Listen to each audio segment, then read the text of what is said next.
You gonna say? I was waiting for you. What? We're introducing Adam Helfgott, the founder of Precise.Ai and MadHive. and Jesse Redniss, the CEO of Precise.Ai.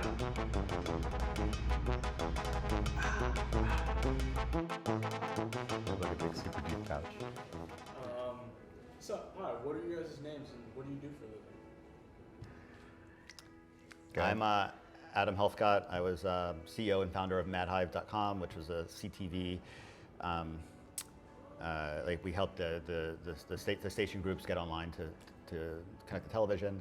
And I've always been focused on data and privacy, and the industry wasn't ready for data and privacy in traditional ad tech, and now it is. And I met this guy here, and that's what we're focused on.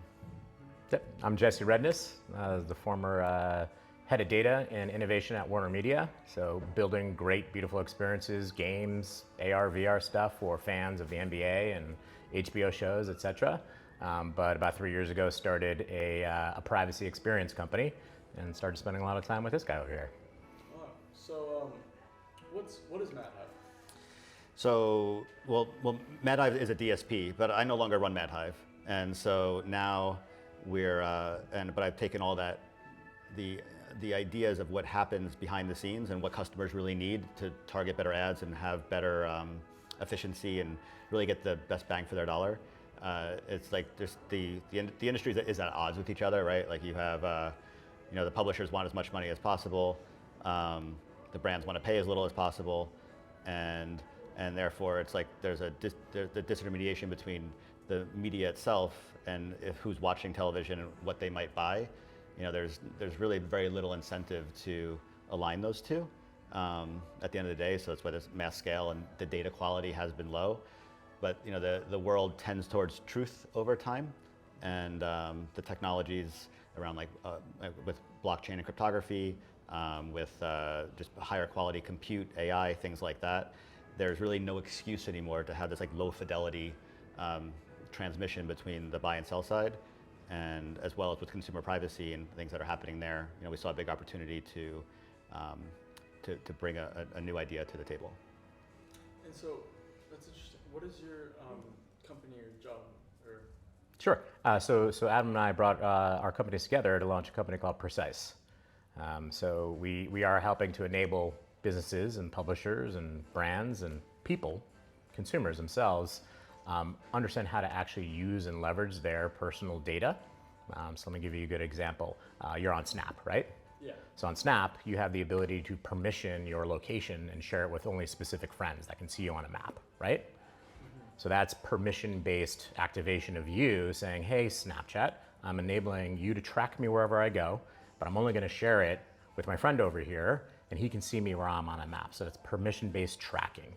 And that is like a really good way of thinking about how consumers today are engaging with different brands. Let's say, Nike. Hey, I'd like Nike to use my information because, I don't know, I might be, getting low on sneakers. And I'm gonna permission the fact that they can market to me directly to know that I love the Blazers, I'm in France, and guess what? There's a Nike shop 3 blocks away. So they're gonna ping me with hey, there's 25% off opportunity right now.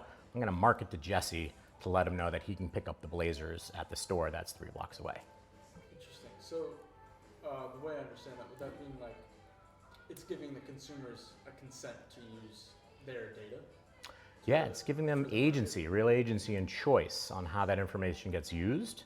And then we take basically machine learning capabilities to build segments of people just like me, so that Nike doesn't just personalize experiences to me, they can now market en masse to people that act alike, look alike, and behave just like me as well. Mm-hmm. That's interesting, yeah. And then you two partnered together for this? Mm-hmm. We did. And how did your companies come together and do this? We've known each other for a while, just being in the industry and watching each other's work. And I'd say towards the end of last year, we just, we were in the market, had some conversations, and then I actually, had lunch with Adam and spent a couple hours just going deep into what are we thinking about the industry, where do we see it going, what are the products that we've been working on, to really identify the fact that we've been actually working on very similar things from different points of view that can come together to help solve many problems at once. Right, I've been working on, so outside of MadHive, I've been working on this idea like for many, many years where like the contribution value of information into a decision that happens later, that like to be able to track that is valuable, right? Like, you know, it's like just like in sales and lead generation, things like that, commissions all happen, right? Like everyone wants to get paid for their work within a transaction. And if that might be 5 steps removed, but you can track like the butterfly flaps its wings and 10 things happen, and it was because that first person did something, you know, like if you can know what that is and be able to run mathematical equations and all that to do it really fast at scale, you know, that provides a new kind of business model to let new people into the industry that aren't just focused on monetizing, you know, data, right? So other companies that have lots of data can kind of join this network if they have confidence that the data they put into this system is maintaining consent and privacy and things like that, but also that there's no way to like remove them from the chain. That if they're providing this value and there's algorithms that prove that their data was valuable or not valuable, and they're in the transaction itself, way downstream, they can still make money on that. So those transactions that Jesse was just talking about with Nike, that might have been influenced by, you know, someone wearing a wearable sports band that gets their heart rate up 150, you know, three times a week, and that's part of the data model there. And maybe the people that buy those shoes are the people that work out, and now that wearable company will get part of Nike's spend, and so it'll incentivize this new kind of data to come into the market. And so what I've been developing for years is this like provenance technology that sits on top of a public mainnet, like a blockchain, that allows like irrefutable proof that something happened, and no one owns that public mainnet. It can't be changed. It can't be, you know, if it happened, it happened, and it's like baked in there forever. And we kind of use that as like this like truth layer. There's no tokens. There's no like blockchain play or anything like that. It's just like it's the best database. It's the best technology to do this thing, you know. Yeah. And you know, it's been really hard to. It's really been interesting to think about like a blockchain business model that needs that type of technology, right? And you know, so anything that uses crypto or blockchain behind the scenes is going to be a new kind of thing, because otherwise you would use existing technology, you know. And so that's the project that I've been working on for about 6 or 7 years.